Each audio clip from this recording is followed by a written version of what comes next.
Every summer, the burning sun turns much of India into a furnace. The parched land waits for deliverance from the heat, and an unquenchable thirst takes hold.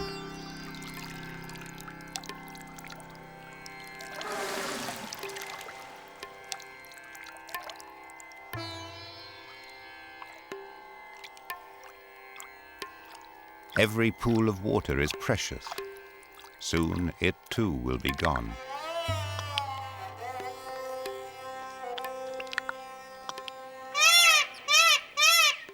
There is an old belief in India that when the peacock begins to dance, rain must be on its way. But often the peacock dances in vain, and the temperature soars ever higher. Yet without the heat, there can be no rain. For it is the build-up of hot air rising from the land that will bring cool winds rushing in from the ocean. And riding these winds will come that rain-bearing god of life, the monsoon.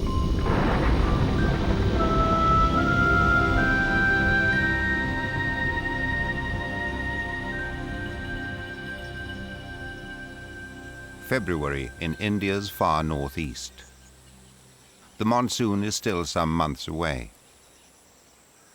The Kaziranga floodplain lies cloaked in winter mist. This is a wilderness that has been shaped by countless monsoons. Among the creatures that live under the monsoon sway are two of the rarest animals in India, the Asiatic wild buffalo and the great one-horned Indian rhinoceros. This young rhino is barely a few days old. It relies entirely on its mother for protection, and she's a fierce guardian. No one is allowed to come close to her calf, not even another rhino.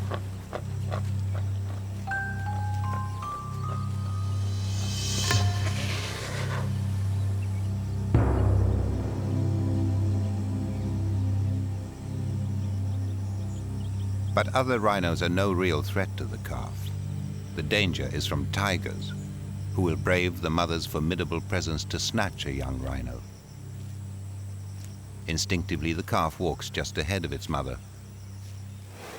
Like all rhinos, the mother has poor eyesight, and the calf's best chance of survival is to stay right under her eyes.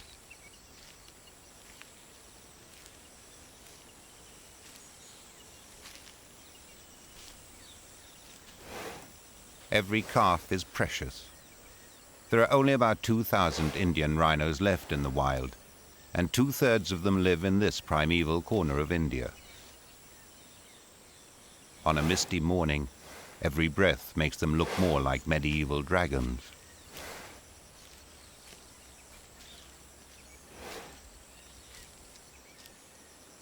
Kaziranga is a long stretch of swampland sandwiched between the Mikir Hills in the south and the great Brahmaputra River to the north. Over millions of years, the river has played a crucial role in shaping Kaziranga's destiny. The silt that it brings to the floodplain every monsoon makes this a land of exceptional fertility, a paradise for large animals. The luxuriant grasslands that dominate Kaziranga are home to some of the largest elephant herds in India.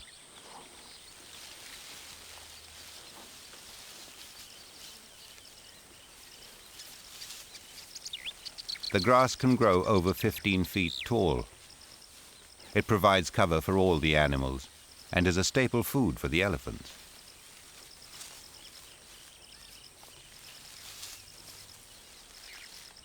Rhinos prefer to feed on the shorter grass of the meadows.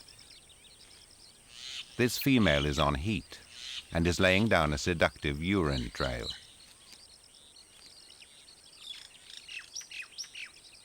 More than a mile away, a bull has picked up her scent. He follows the trail like a bloodhound.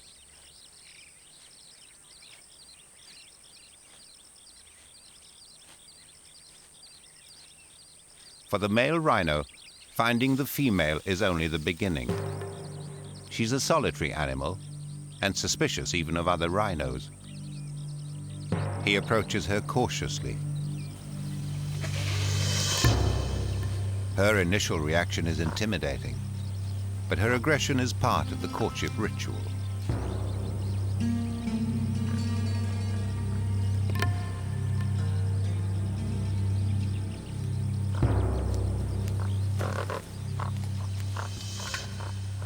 The next step in the courtship is a long chase, her way of testing his mettle. She sets the pace. He must follow.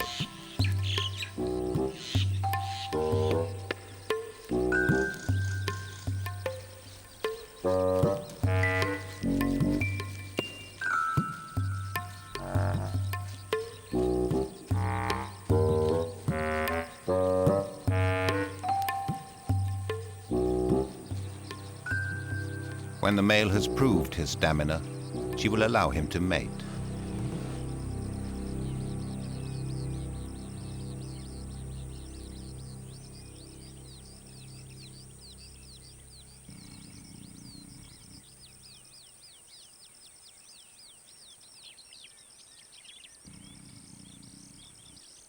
Their coupling can last over an hour. If the mating is successful, in 16 months she will give birth to a calf.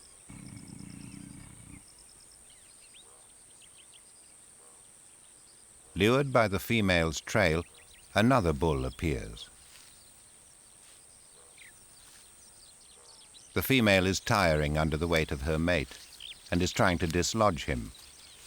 If she succeeds, the intruder may have his chance.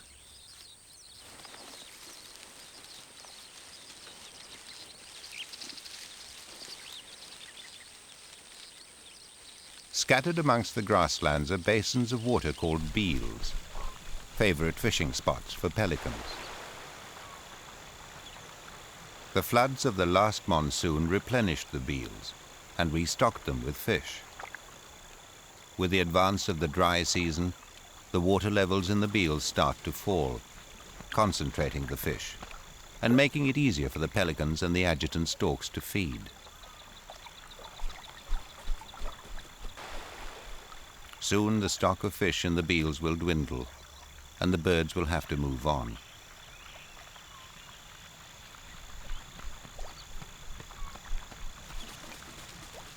By April it is becoming increasingly hot, and many of the beels have dried up. The ones that still have water bring the normally solitary rhinos together. In the oppressive heat of the day, the wallow is the place to be.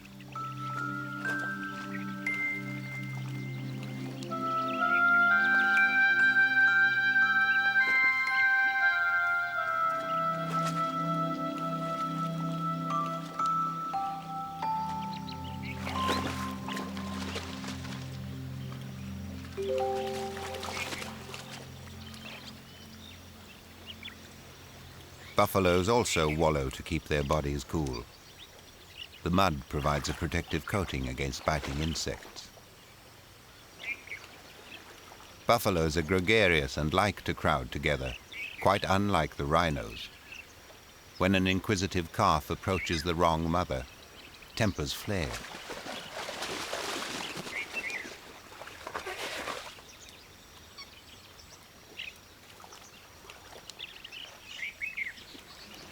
When one mother gives way, peace returns.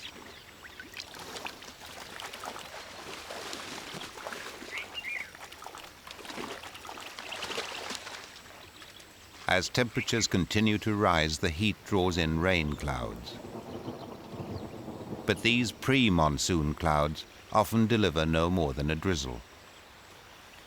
It's a time of tantalizing anticipation, a time of waiting for the monsoon. The summer monsoon usually arrives in early June, traveling a well-established route. It will come into India as two arms. An eastern arm will rush in from the Bay of Bengal, sweeping over Kaziranga and beyond until checked by the Himalayan mountains. A western arm will come in from the Arabian Sea and make landfall at the tip of southern India. where it will collide with a mountain range called the Western Ghats. On the highest reaches of these mountains lives a rare wild goat, the Nilgiri tahr. For most of the year, the females and their young live in small herds separate from the males. In the dry season, the herds are constantly on the move, scouring the mountain slopes for food.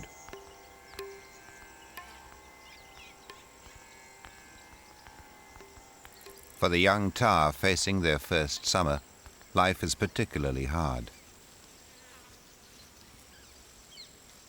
The grass is coarse, and their mother's milk has all but dried up. Luckily, there have been some pre-monsoon showers, and a few clumps of grass have sprouted new shoots. Without this new growth, many young tahr would not survive.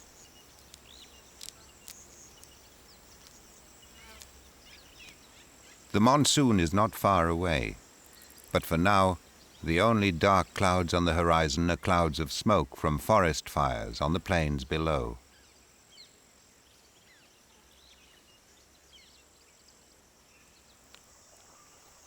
In the tinder dry forest, the water holes have been shrinking.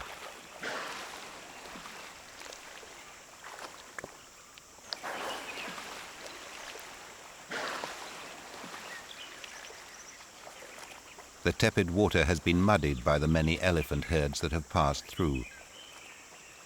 It is barely fit to drink, but at least the water will help him to cool off. Every day the fires advance. The flames consume everything on the forest floor, destroying the last edible grasses and shrubs.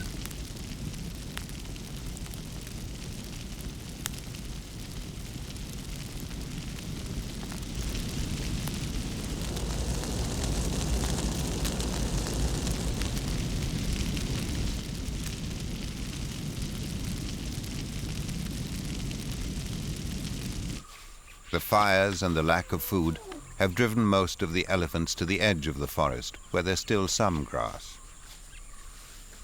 But for animals that each require an average of 400 pounds of food every day, there is scarcely enough.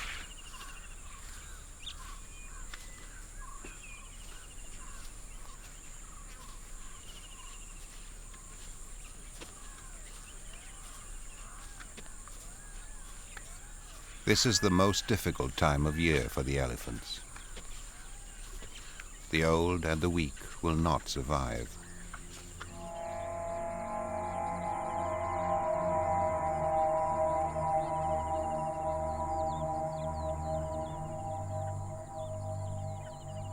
It's a time of easy pickings for the vultures, but the fortunes of the animals may soon be about to change. It is now early June, and a cool wind has sprung up from the southwest. From out over the Arabian Sea, the monsoon finally arrives in South India.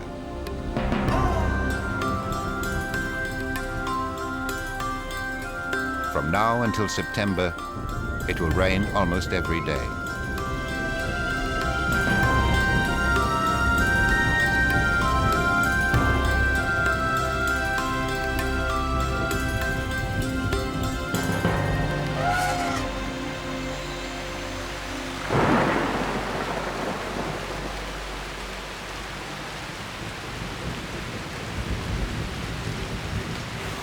The spell of the dry season has been broken. Soon there will be plenty of food and water everywhere, and the elephant herds will be able to return to the forest.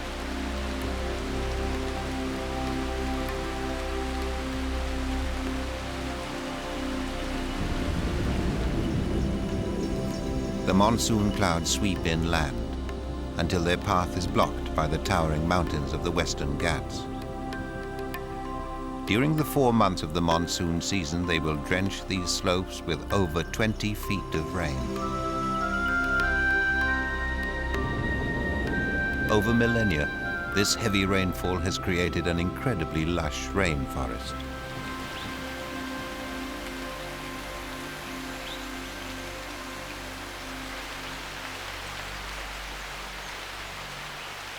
Within the forest, the rains awaken life.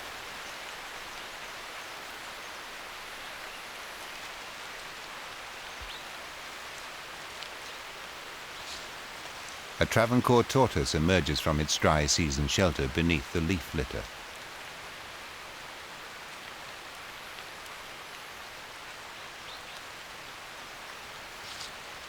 The rains trigger a new season of activity for the creatures of the forest.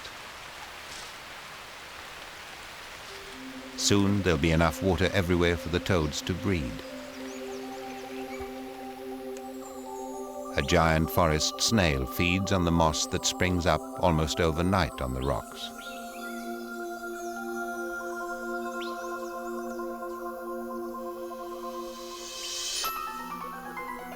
A 6-inch-long centipede prowls the forest floor in search of food. The venom in its jaws will kill the frog quickly. The centipede is a voracious feeder. In an hour, there will be practically nothing left of the victim. The monsoon brings a bonanza for all the creatures of the rainforest. In the canopy, the lion-tailed macaque is spoiled for choice. For this fruit eater, the monsoon has a special treat in store: jackfruit. A single fruit will provide this young macaque with enough food for a whole day.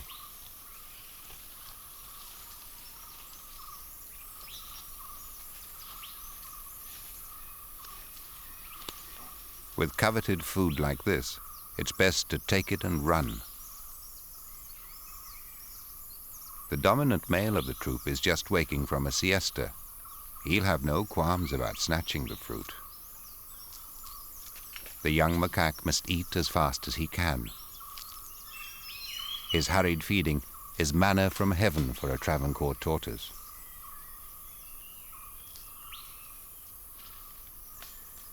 The fruit is sticky, but the tortoise has all the time it needs to relish it, unlike its nervous benefactor.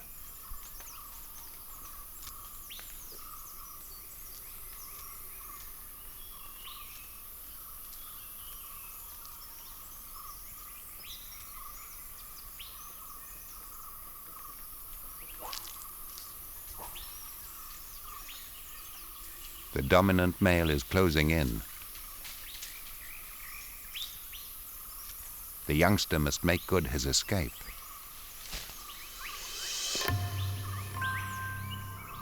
On the forest floor, a conflict of a different kind is brewing. A fight for mating rights.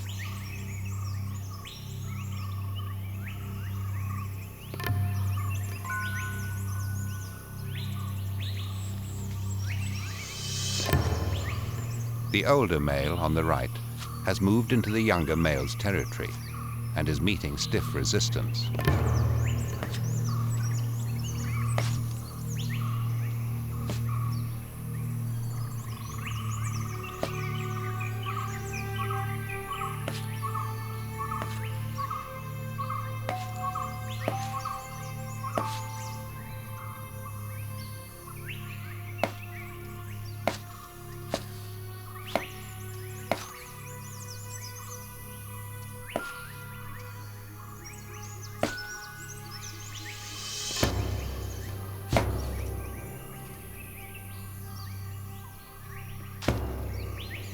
The younger male's spirited defense was of no avail.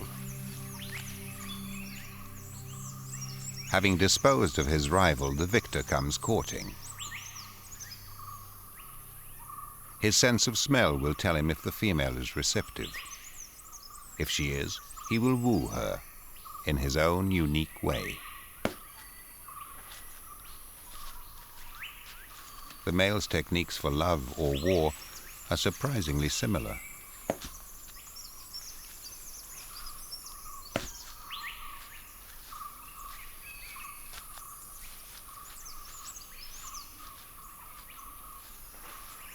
During the monsoon, the male will try and mate with as many females as possible.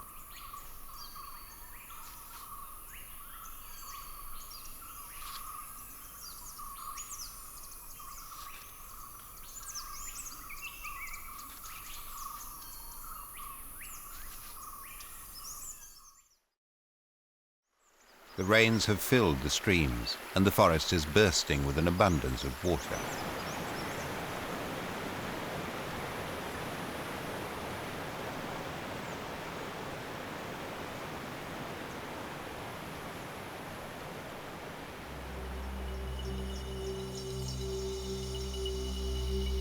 After every shower, the warm forest exhales water vapor back into the atmosphere, adding to the rainfall higher up the mountains where the tar live.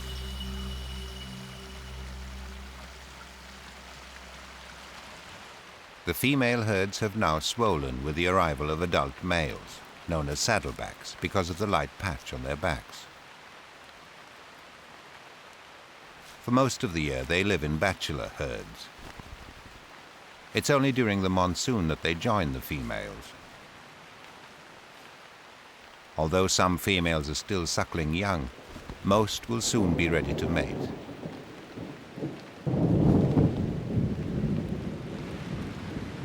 But before the breeding can start, the tar must feed on the new monsoon growth to build up their condition.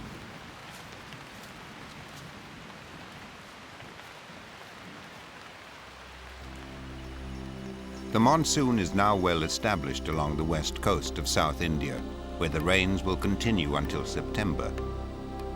Deflected by the mountains, the incoming clouds are forced northwards. The monsoon will travel over 1,000 miles up the subcontinent towards the parched lands of northwest India.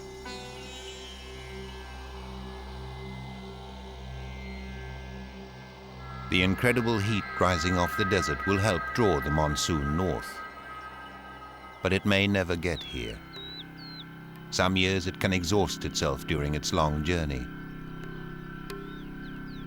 Only a few hardy species like the Indian wild ass manage to survive in this harsh landscape, where summer temperatures can reach 120 degrees Fahrenheit.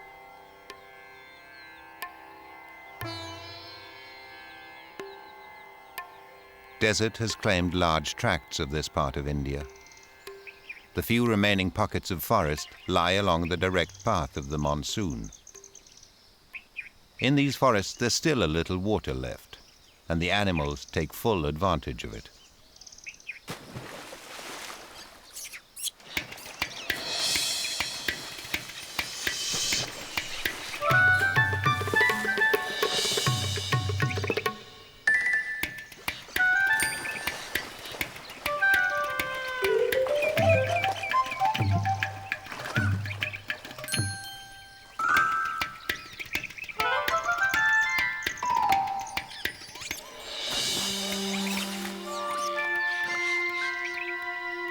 The rhesus macaques play confidently because during the heat of the day, their arch-enemy is asleep in another forest pool. Tigers hate the heat and will spend hours soaking in the water.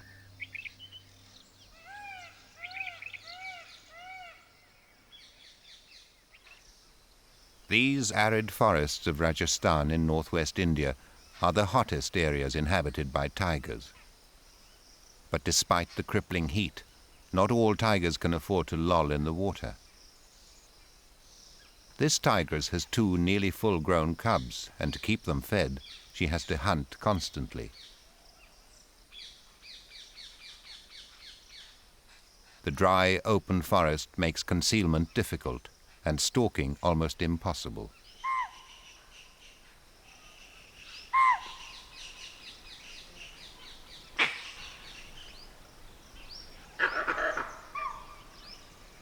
Once spotted, there is no point in even trying here.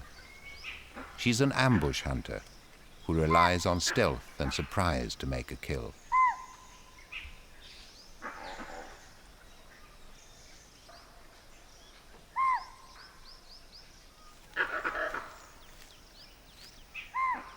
Within her territory of 10 square miles is an extraordinary oasis. an ancient man-made lake where the hunting is good.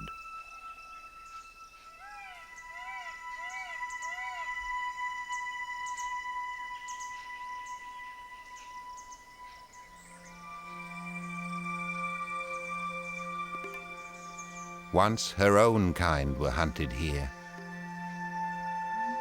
For centuries, this forest of Ranthambore was the hunting preserve of Mughal emperors and Rajput kings.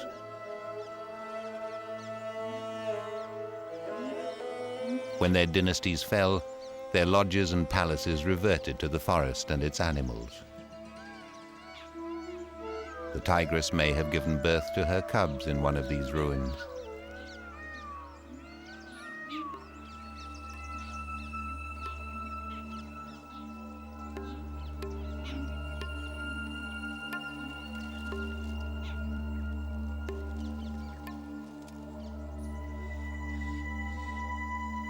The lake shore is a tiger's dream.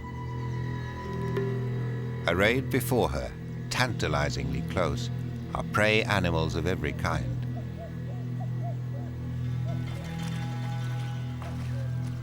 But she must be extremely careful. One wrong move and the feast could vanish. She will only get one chance to make a kill.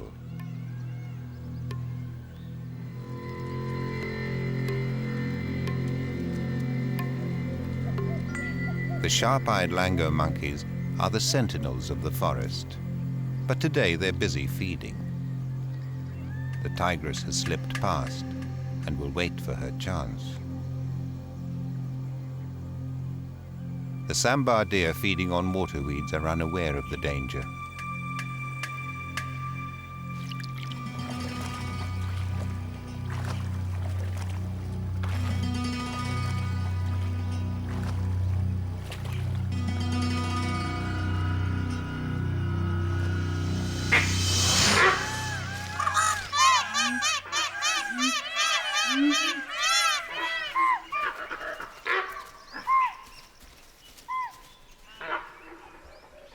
She has killed a young sambar with a single bite to the back of the neck.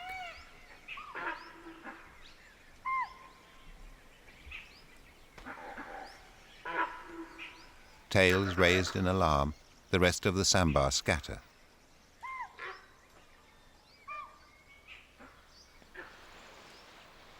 It took a huge burst of energy to make the kill.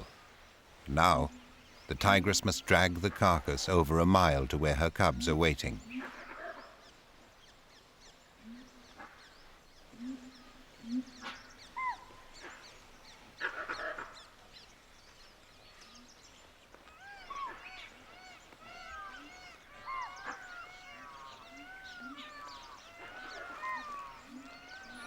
The sambar is easily half her weight, and the stifling heat makes her task more difficult. But at least the kill will feed her family for a couple of days.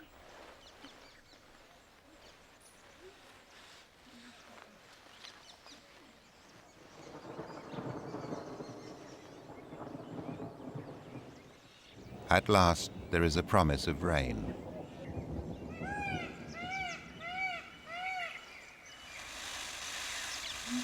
The peacock's courtship dance becomes more urgent.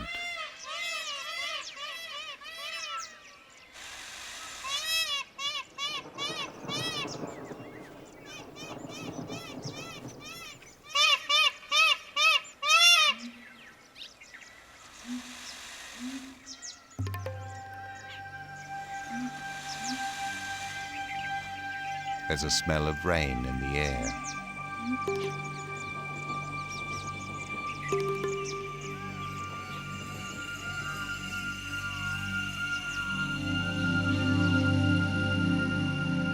Under cover of darkness, the monsoon arrives in Rajasthan.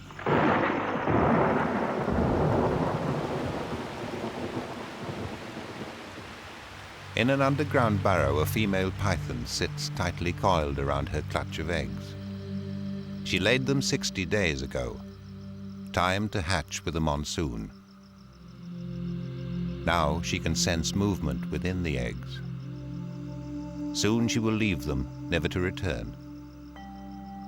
Her young will hatch on their own, They'll have no trouble fending for themselves in this season of plenty.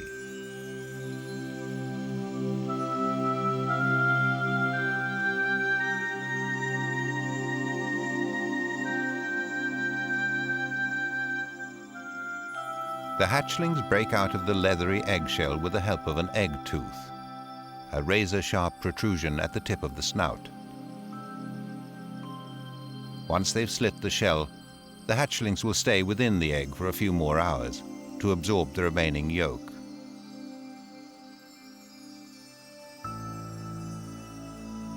The egg tooth will soon fall off.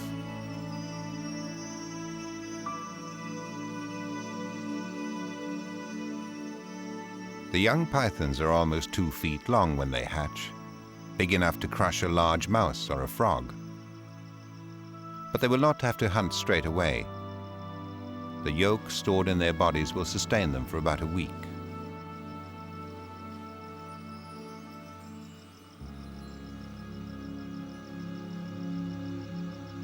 The young pythons emerge into a world blessed by the monsoon.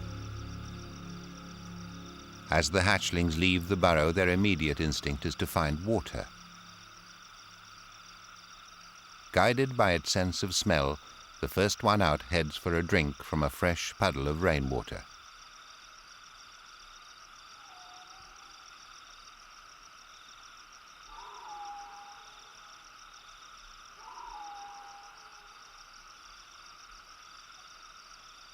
Several times during the first few hours, it will try out its jaws.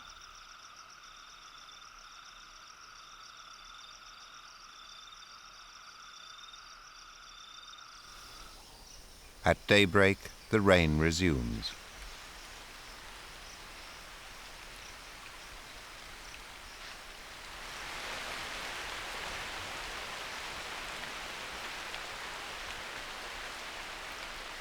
The downpours continue almost non-stop for a week. A region that has not seen rain for 8 long months drinks deeply.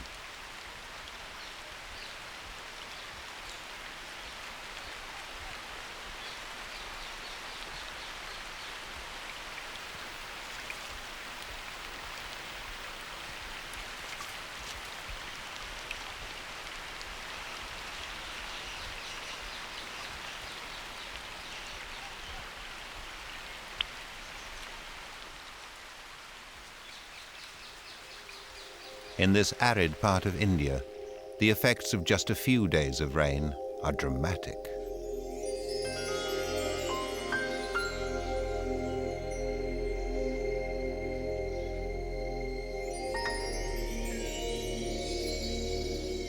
As soon as the earth softens, winged termites emerge.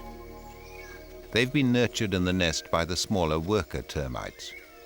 With the arrival of the monsoon, they're now ready to fly out and start new colonies. The winged termites are packed with protein, nutritious morsels for a pied-crested cuckoo.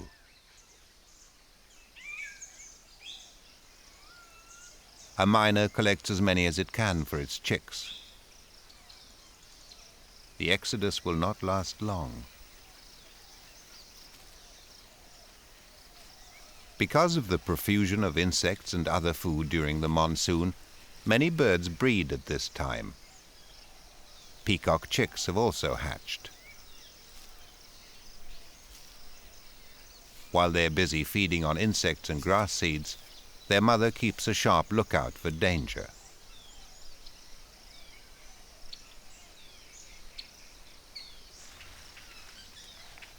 It's only the mother tigress, and she has no interest in baby peacocks.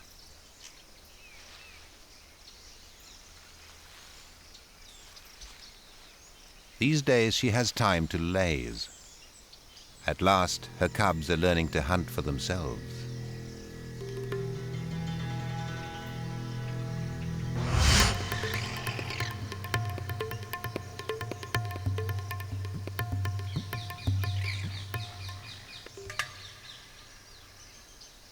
This cub still has a lot to learn about the art of stalking.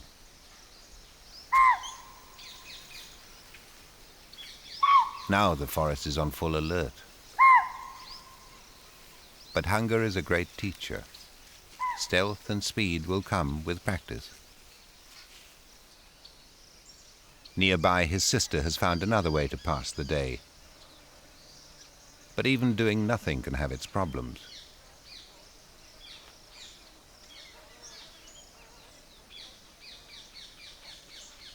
The monsoon has produced a bumper crop of blood-sucking flies, and they are a real nuisance.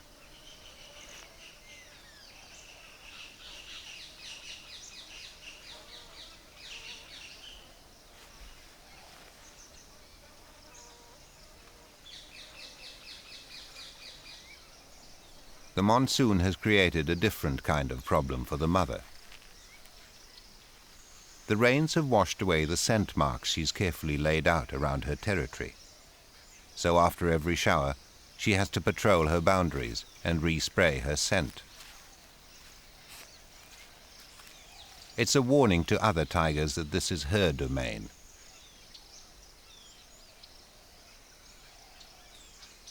One day, when she's ready to have another litter, she'll push even her own cubs out. They'll have to stake their own claims to other parts of the forest.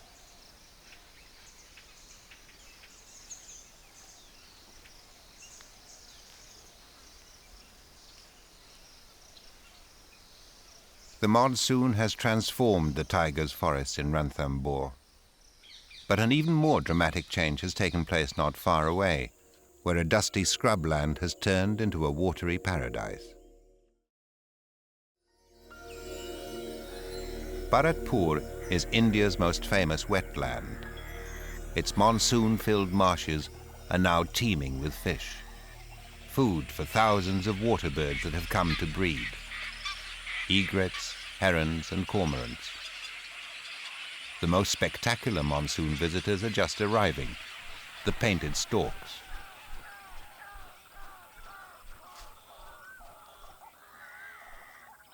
Both males and females sport the beautiful breeding colors that give these storks their name.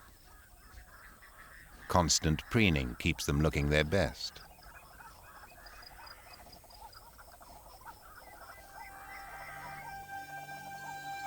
Every day, more painted storks arrive to swell the colony. As if to celebrate their coming, the rain clouds reappear.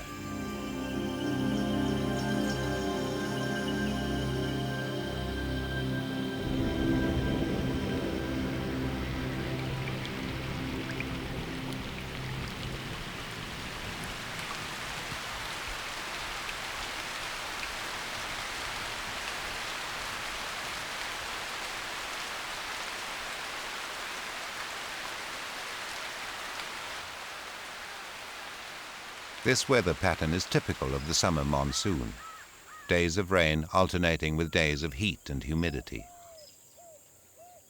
It is this cycle of rain and sunshine that makes the marshes so rich.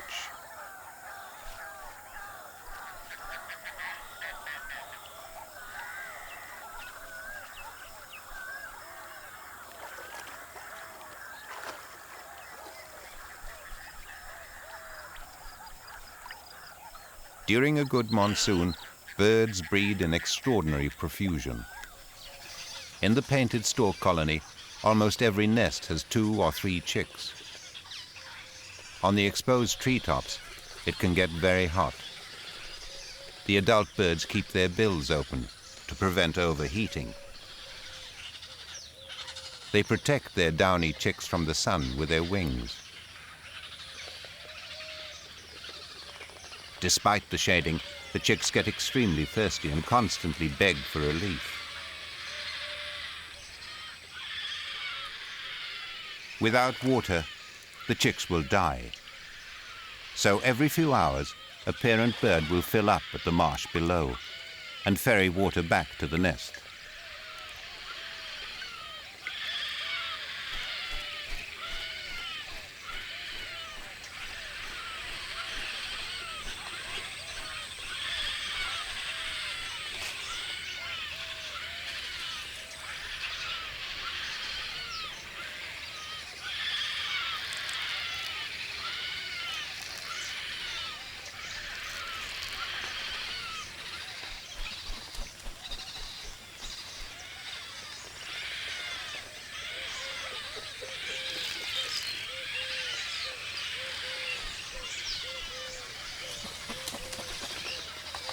With the diligent care of both parents, the chicks will thrive.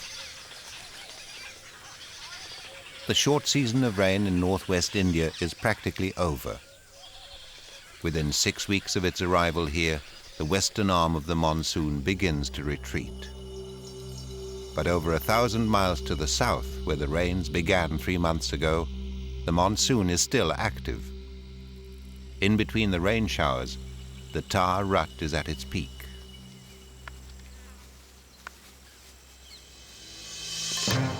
The pheromones in the air are driving the males into a sexual frenzy. They chase the females relentlessly.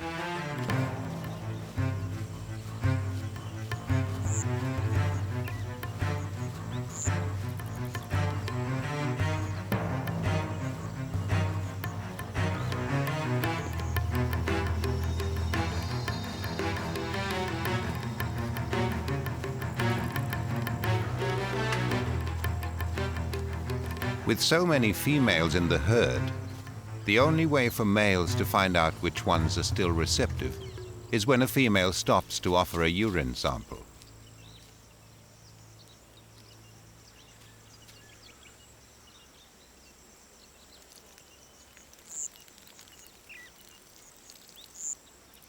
The males, on the other hand, use their urine like an aftershave to advertise their presence. When a male finally finds a receptive female, the mating takes place without much ado.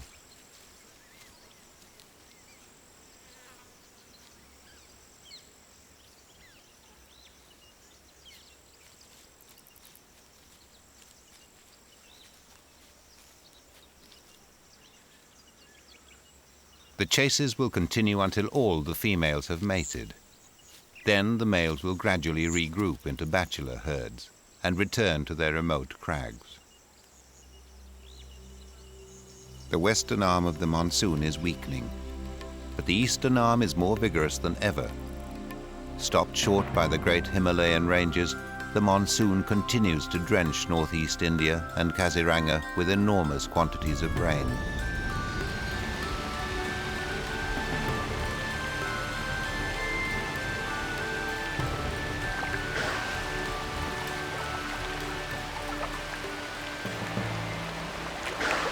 It has been raining heavily in Kaziranga for the last 3 months. The beels have been replenished, and the ground is saturated with water.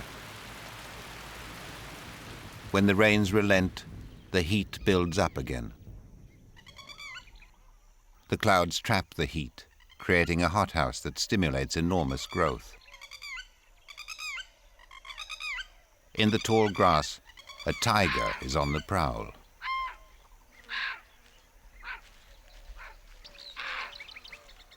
It's not after the fast-moving deer, but on the trail of something much more vulnerable, a baby rhino.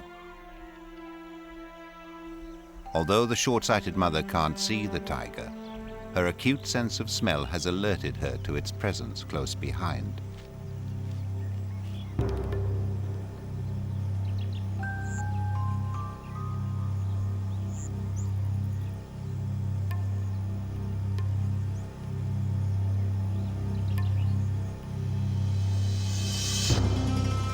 She is torn between chasing off the tiger and staying with her calf.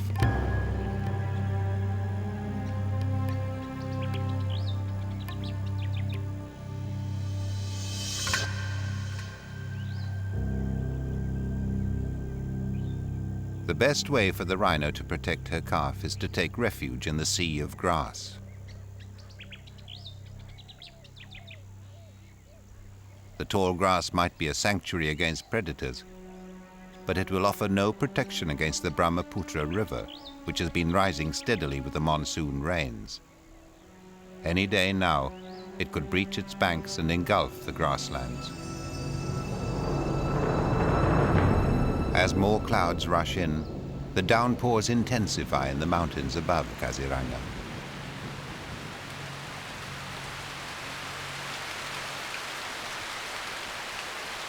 The mountain forests have absorbed all the water they can hold.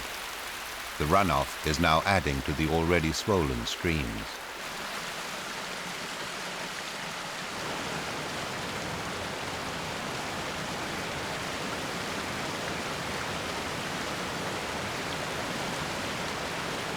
As they plunge down the mountain slopes, the cascades grow ever larger.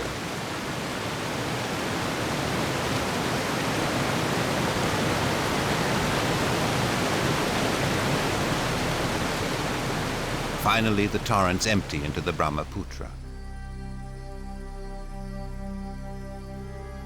The river rises rapidly and invades the floodplain. The speed of the rising waters catches the animals by surprise, and they make for higher ground. Even this will soon be underwater. To escape the floods, the animals must reach the Mikir Hills to the south. The waters rise higher every hour.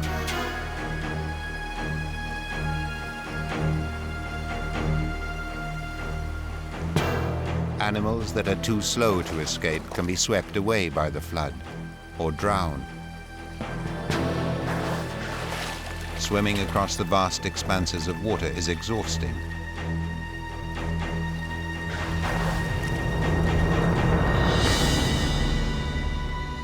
Soon Kaziranga is under 12 feet of water.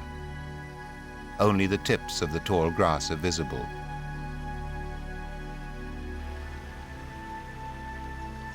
The high water does not last more than a few days.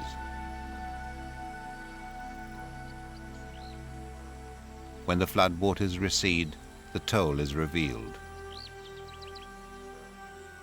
This rhino is one of many creatures that have perished in the floods.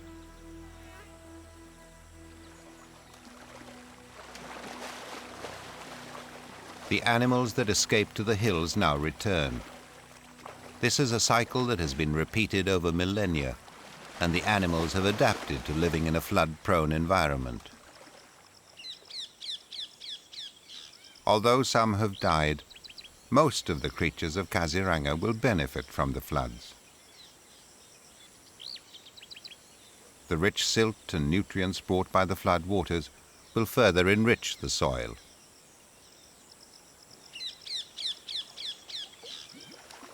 This was the last burst of the monsoon. Now, at the end of September, the season of rain is finally over. But all across the country, its legacy will linger. On the other side of northern India, in the wetlands of Bharatpur, the painted storks have had an exceptional breeding season. More than 5,000 chicks have been reared successfully. The chicks are now almost as big as their parents and are hungrier than ever.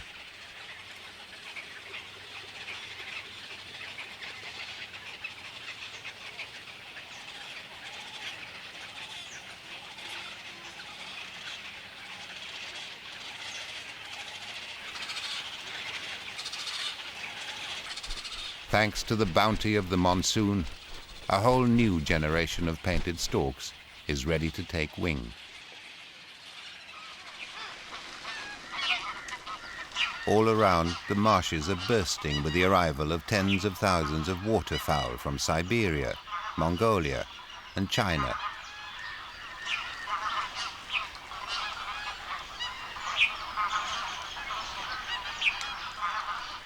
The birds have escaped the approaching icy winters in their faraway homelands. They come year after year to feast on the gifts of the Indian monsoon.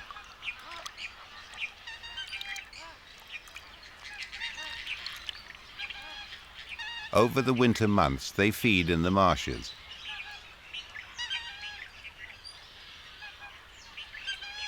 When the land begins to warm up, the travelers leave.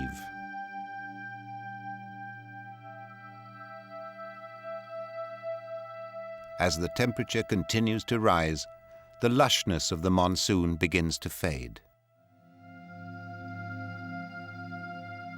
Everywhere, the water starts drying up.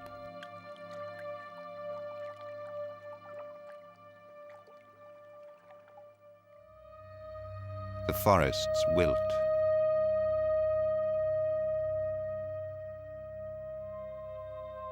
The last puddles evaporate, stranding all the creatures within. and the very life is sucked from the ground. Once again, the long wait will begin for the monsoon, India's god of life.